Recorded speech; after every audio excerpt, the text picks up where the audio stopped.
الحمد لله أحمده وأستعينه وأستغفره أشهد أن لا إله إلا الله وحده لا شريك له وأشهد أن محمدا عبده ورسوله اللهم صل وسلم على سيدنا محمد وعلى آله وأصحابه ومن والاه أما بعد فيا عباد الله أوصيكم ونفسي بتقوى الله فقد فاز المتقون قال الله تعالى في كتابه العزيز أعوذ بالله من الشيطان الرجيم شهر رمضان الذي أنزل فيه القرآن هدى للناس وبينات من الهدى والفرقان. Hadirin sidang Jumat yang berbahagia, hari ini adalah hari yang ke-15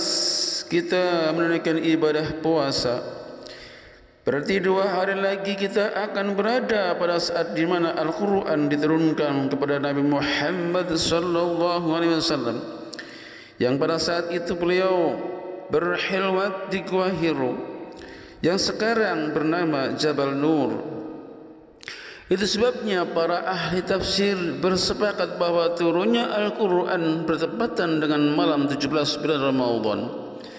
Hal ini berdasar atas keterangan dari firman Allah, "Wa ma anzalna 'ala 'abdina yawmal furqani yawmal taqal jam'an." Surat Al-Anfal ayat 41. Dan apabila Al-Quran yang telah kami turunkan kepada hamba kami pada hari pemisahan, yaitu pada hari di mana kedua golongan bertemu berperang. Maksud Yaumul Taqal Jam'an adalah bertemunya 2 pasukan perang untuk bertempur. Peristiwa ini terjadi pada permulaan perang Badar, yaitu antara pasukan kaum muslimin dan pasukan kafir Quraisy. Dan pada saat itu pecah pada malam 17 Ramadan. Dengan demikian, para ahli tafsir berdasarkan ayat tersebut menarik kesimpulan bahwa turunnya wahyu Al-Quran adalah malam 17 Ramadan, yang mana umat Islam sedang menunaikan ibadah puasa. Hadirin sidang Jumat yang berbahagia, Al-Quran yang berisi firman Allah yang diturunkan untuk umat manusia pada dasarnya mengandung 3 persoalan pokok. Pertama, pokok persoalan yang berhubungan dengan akidah. Pokok ini mengajarkan manusia untuk memiliki keimanan yang dalam, yang relevan dengan prinsip-prinsip yang dituangkan dalam rukun iman. Kedua, pokok persoalan yang berhubungan dengan syariah. Pokok ini mengajarkan peraturan-peraturan baik yang berhubungan dengan Allah maupun yang berhubungan dengan sesama manusia. Ketiga, pokok persoalan yang berhubungan dengan akhlak. Pokok ini mengajarkan nilai-nilai atau norma-norma kemanusiaan seperti etika, moral, karakter, dan sikap yang baik, misalnya jujur, sabar, tawadhu, tawakal, pemurah, istiqamah, dan lain sebagainya.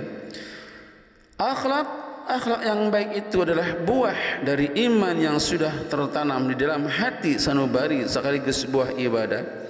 Hadirin sidang Jumat yang berbahagia, dengan memperhatikan pokok-pokok yang terkandung di dalam Al-Quran, maka maksud Al-Quran diturunkan adalah untuk menjadi pedoman hidup umat manusia di dunia ini untuk menuju kehidupan yang abadi, yakni akhirat. Dan sebab dengan Al-Quran manusia akan dapat membedakan antara yang hak dan yang batil. Hal ini tegaskan oleh Allah lewat firman-Nya, "Syahrul Ramadan alladzi unzila fihi al-Qur'an hudan lin-nasi wa bayyinatin minal huda wal furqan." Bulan Ramadan, bulan yang di dalamnya diturunkan permulaan Al-Quran sebagai petunjuk bagi manusia dan penjelasan-penjelasan mengenai petunjuk itu dan pembeda antara yang hak dan yang batil. Hadirin sidang Jumat yang berbahagia, Berangkat dari firman Allah di atas, kita dapat memahami bahwa memperingati nuzul Quran pada hakikatnya adalah mengajak kita umat Islam untuk dapat menerapkan pola-pola hidup di dunia menurut aturan-aturan yang sudah dijelaskan, yang sudah digariskan dalam Al-Quran. Hendaknya kitab suci ini kita jadikan acuan di dalam mengarungi kehidupan yang serba canggih ini. Ingat, bukan Al-Quran yang harus mengikuti zaman, sebab Al-Quran diciptakan oleh Allah sesuai dengan perkembangan zaman. Maka tiada dalih apapun untuk mengingkari isi Al-Quran. Meskipun kita saat ini berada pada era globalisasi dan teknologi, mudah-mudahan kita tergolong umat manusia yang bisa memetik nilai-nilai luhur di dalam Al-Quran, sehingga kita bisa beroleh kebahagiaan baik di dunia maupun di akhirat nanti. Amin ya rabbal alamin. Wa ja'alana Allah wa iyyakum minal faizin al aminin wa adkhilana wa iyyakum fi ibadihi as-salihin. أقول قولي هذا فاستغفر الله العظيم الذي لا إله إلا هو الحي القيوم وأتوب إليه فيا فوز المستغفرين.